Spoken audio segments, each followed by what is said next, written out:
Hi everyone, and welcome back to My Dad and Liam. I'm Liam. And I'm the dad, Arthur. We're a son and father duo from London who have called the beautiful chaos of Indonesia our second home for the last 20 years. A massive thank you to our founder, Aisha, for making all of this happen. If this is your first time joining us, we'd be so grateful if you could take a moment to subscribe, like, comment, and share. It really helps our small channel grow. Just a small note before we begin. Everything we discuss here is purely our personal opinion, based on our own experiences. We sincerely apologize for any inaccuracies, mistakes, or if we accidentally say something that causes offense. That is never our intention. Exactly.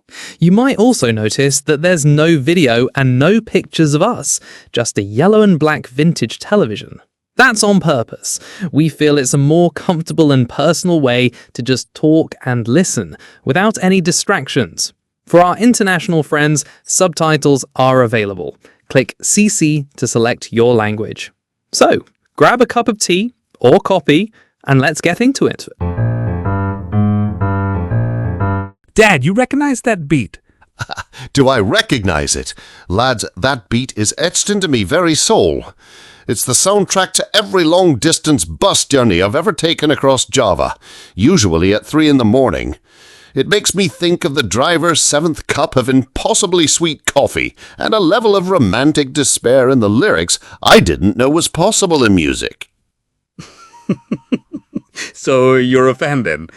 I am a grudging but profound admirer. It's the sound of the Indonesian soul, isn't it? It's magnificent, which I imagine is the topic for today. Exactly. I thought we'd dive into the world of Indonesian music and film. So much of it is incredible, but it's a universe most foreigners never get to experience. A fine idea. Where should we begin? With the classics, I presume? One must respect one's elders.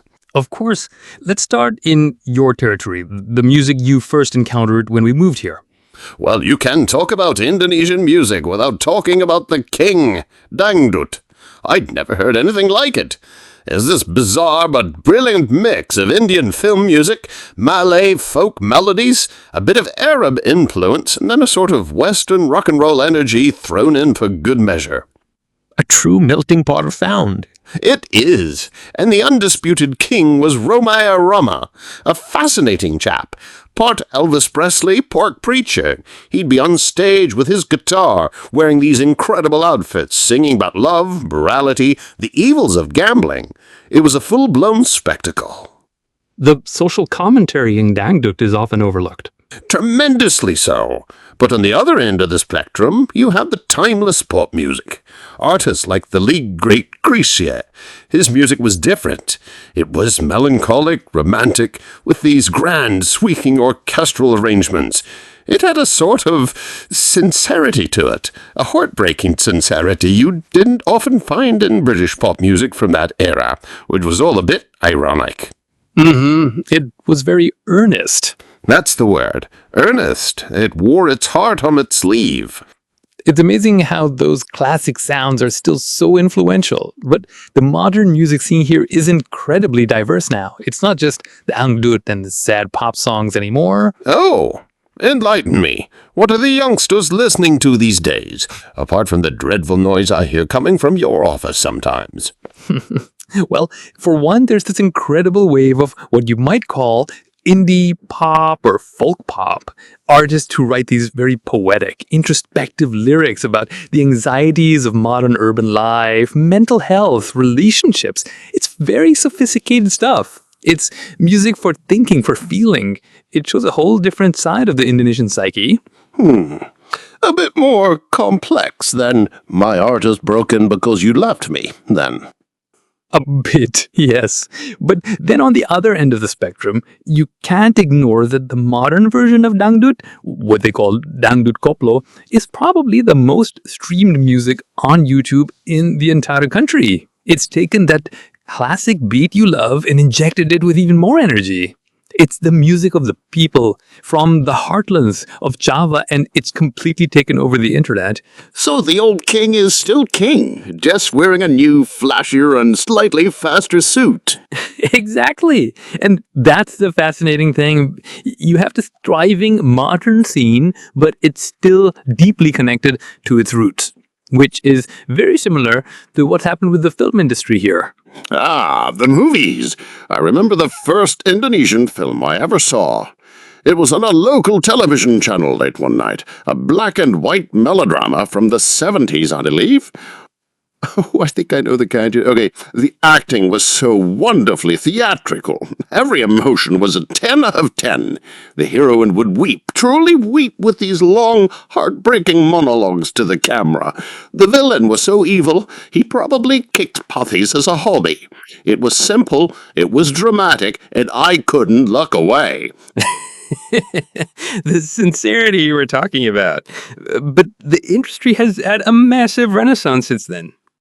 So I hear, you're always trying to make me watch those horror films. Because they are genuinely world-class. And this is what's so interesting for an international audience. Indonesian horror isn't about slashers or jump scares. Not really. It's about folklore. It's deeply rooted in local ghosts and myths that are completely fresh and terrifying to Western viewers. We don't have anything like a pocong or a kuntilanak in British ghost stories. A ghost wrapped in a burial shroud and a vampiric woman who lives in a tree. Yes, I can see the appeal. It's genuinely scary. Directors like Joko Einber have taken these local legends and turned them into these tense, atmospheric, globally acclaimed horror films. It's the country's biggest cultural export right now, cinematically speaking.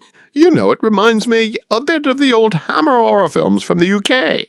They took classic myths, Dracula, Frankenstein, and gave them a uniquely British, Gothic feel. It's the same principle, just with far more terrifying ghosts. Exactly. It's using your own unique culture to tell a universal story. And what about other films? It's not all ghosts, I hope. Not at all. There's a huge wave of incredible dramas, comedies, and the action films are another level. The fight choreography in some of the Indonesian action movies is considered the best in the world.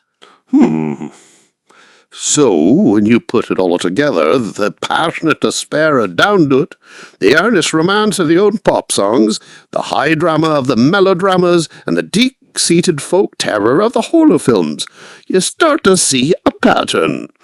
What's a pattern you see? Heart. Unashamed, passionate, sometimes overwhelming heart. British pop culture, especially from my generation, is so often wrapped in irony, sarcasm, or sort of cool detachment, stiff upper lip. Here the emotions are right on the surface for everyone to see and feel. The music is about grand love and grand heartbreak. The films are the pure good and pure evil, profound fear and profound joy. There's a sincerity to it all that I was initially skeptical of, but then I've come to deeply, deeply admire. It's a culture that isn't afraid to feel, and it's an incredibly powerful thing to witness. Dad, it's a beautiful, noisy, and very emotional world of stories. And that's all the time we have for today. We hope that gave you a little taste of life in Indonesia. We're always looking for new ideas for what to talk about next. That's right, so please leave us a comment below. What topics about Indonesia would you like to hear us discuss next? Culture, food, daily life, funny stories? Let us know. Thanks so much for listening to My Dad and Liam. We'll talk to you next time.